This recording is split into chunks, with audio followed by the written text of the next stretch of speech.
আসসালামু আলাইকুম ভিউয়ার্স, যে যেখান থেকেই দেখছেন আপনাদের প্রত্যেককে স্বাগতম। আসছে পবিত্র ঈদ উল আজহা। বিভিন্ন স্থানে গরুর হাটের প্রস্তুতি অলরেডি শুরু হয়ে গেছে। আপনাদের মধ্যে যারা পশু কোরবানি করবেন তাদের জন্য এই ভিডিওটি অত্যন্ত গুরুত্বপূর্ণ হতে চলেছে।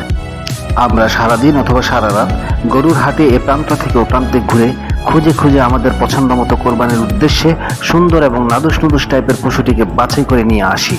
কিন্তু একটি জিনিস ভুলে যায় যে সুন্দর দেখতে নাদুস নুদুস এই পশুটির কোনো রোগবালাই আছে কিনা। হ্যাঁ, কিভাবে সুস্থ এবং অসুস্থ গরুর মধ্যে পার্থক্য করবেন সেটাই আমি এই ভিডিওটিতে দেখানোর চেষ্টা করব।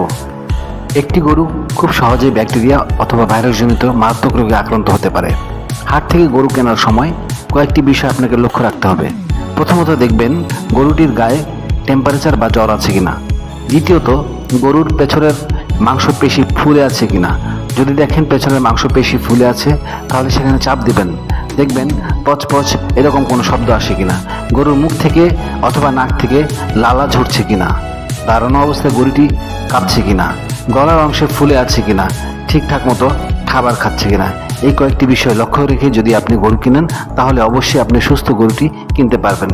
ভিডিওটি ধৈর্য সহকারে দেখার জন্য ধন্যবাদ। যদি ভালো লাগে তাহলে একটি লাইক দিয়ে যাবেন। আর যদি আপনাদের এই বিষয়ে আরও কোনো প্রশ্ন থাকে তাহলে কমেন্টে জানাবেন। সাবস্ক্রাইব করতে ভুলবেন না, কেননা আগামী ভিডিওতে এই বিষয়ে আরও কিছু গুরুত্বপূর্ণ আলোচনা নিয়ে আপনাদের সামনে উপস্থিত হব।